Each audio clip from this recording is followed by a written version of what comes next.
Hello and welcome today for another episode. Today's episode is about guiding, and to understand guiding, we will be answering three questions in this episode. First, what is guiding? Second, why we need guiding? And third, how guiding works. And we will end by listing the options for guiding that is available in the market right now, including the off-axis guiders and dual cameras. So starting by the question, what is guiding? Guiding is basically, in simplest form, it's a guide scope with a guide camera that combine together in order for you to be able to guide. So the next question is why we need guiding. And to answer this, we need to go to the mount, since the mount is the one is responsible for tracking. And theoretically speaking, if you are able to track the object that you are photographing within the sky, the night sky, then this object will still stay exactly in the same frame that the camera itself sees through all the nights until the end of the session. So why you need guiding then? That question to be answered, to simply put it, your mount is actually not perfect. So yes, it will keep the object within the frame that the camera can see, but it might shift a little bit, few pixels to the right or few pixels to the left during the whole night. And when it comes to astrophotography, that's not acceptable, because the moment you are shifting, that your image will be shifted also, and then the light gathering that it's happening through one frame, it will be hazy because it capturing this star here, and the next, after 10 seconds, it will be shifted a little bit, a few pixels, and that will cause the image to be looks like shaky. So then how to make it perfect? Either you buy a better mount, which costs thousands of dollars, that it's out of most of our reach in terms of budget anyways, or go with something else called guiding. And that's why you need guiding. So how guiding works? The basic idea is that this scope and this camera, which is attached to it in the back, sees what this scope sees and connected to your computer that is controlling the whole system. While you are pointing this telescope to a specific object in the sky, this sees a narrow field of view of that object, and this sees a wide field of view. What it does is basically this camera sees the wider field of view, and then sees maybe a 4 or 3 stars within that field. So it focuses only, the job of this camera is only to focus on these 3 stars. And by seeing these 3 stars and seeing their location, it can see within the frame you are taking through this camera, the smaller camera, that this star here is located 500 pixels from the top and 300 pixels from X and Y. And the coordinates of this star here is 300 on the X and 1000 on the Y. And the only job for this camera is to keep focusing and keep calculating the distances through the night of these 2 or 3 stars positions or coordinates. So if during the sky, while this mount is tracking and the star appears in the frame for this camera, the guide camera, that it became, instead of 300 by 500, it became 302 by 510, for example. Then it understands that the image is now shifted a little bit and the mount is not tracking properly.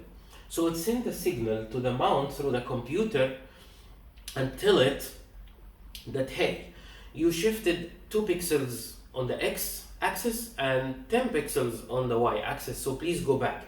And this happens almost twice a second, or sometimes once a second, or sometimes even more. It depends on the resolution or the time of the exposure you assign to the guide camera. And based on that, the mount corrects itself through the computer, because the computer is telling it what to do. So now you understand how guiding works in terms of the theory of it, but we need to understand now how to do it practically. Um, the practical part I will be listing when it comes to the ASI Air, because I will do a full session over the night how to do guiding in a practical way. But I need to list now the options that is available in the market for the guiding systems. And you have three options. You have either buying a guiding scope with a guide camera, or you buy a camera that has two cameras inside, something like here. It has two cameras. One is function is to capture your image, and the other one is for guiding. And the third option is to use something it's called off-axis guider. And I would love to go into details of that, but since this is a beginner, so I will skim through all of this. I will simplify this the easiest way I can in order for you to understand the difference. The concept is basic. Why you need this secondary scope is because I need a secondary camera. So this camera has to, I need another camera rather than the main camera, because the main camera focus is just to capture what I am capturing, this nebulae or this galaxy. But I need another camera that can focus only on those stars, so it gives me the ability to guide. So either I can buy a separate scope, attach a separate camera to it, and let the computer get the data for guiding from this, or I can get a camera that has two sensors inside. One of them is the main sensor that captures your image, and the second one is only for guiding. So what is the advantage of the system? Is that it will not use a bigger focal length. It will not use a smaller focal length. So therefore, whatever the main camera sees, the other sensor sees. But there is a disadvantage of that option, which is if this camera is pointing to a galaxy, and surrounding this galaxy there is no visible stars within this frame, and this, believe me, it happens when you have a very long focal length, that you are only zooming in this galaxy, so you cannot see any stars. So that becomes a problem. So what solves that problem is a separate guide scope. The third option available in the market, it's called off-axis guider. To explain the off-axis guider, I'll put an image to the off-axis guider on the screen, but the main idea is similar to using the main telescope as also your guide scope. So whatever the telescope sees, the guide camera can see. The basic idea is to connect a part here, what you see on the screen, that you can insert a camera from the top, and there it has a prism in the middle, which is just a small mirror that angled 45 degrees. So whatever it's coming here, and here is your guide camera, and whatever your guide camera is located, then the light is coming from here, is reaching the main sensor in the camera, but also reflected from this prism, which is the 45 degrees mirror, and reflected to the guide camera, so the guide camera can see whatever the telescope can see. Same disadvantage applies here, which is if there is no stars around the object you are capturing, that you are having a problem or you're screwed. There is also another disadvantage here, which is this prism has to go inside the path of the light that the camera can see, which means it will block some part of the light that you can see from here.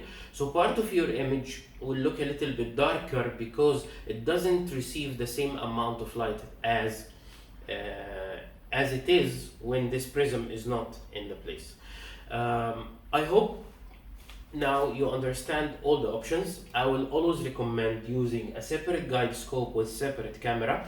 And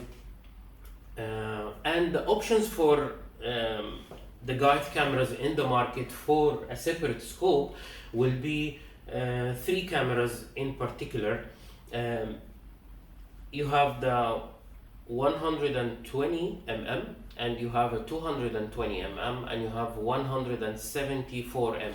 There is other options, but I'm just mentioning the ones that it's gonna be mostly suitable for everyone or most of the people, and will fit in most of the people's needs.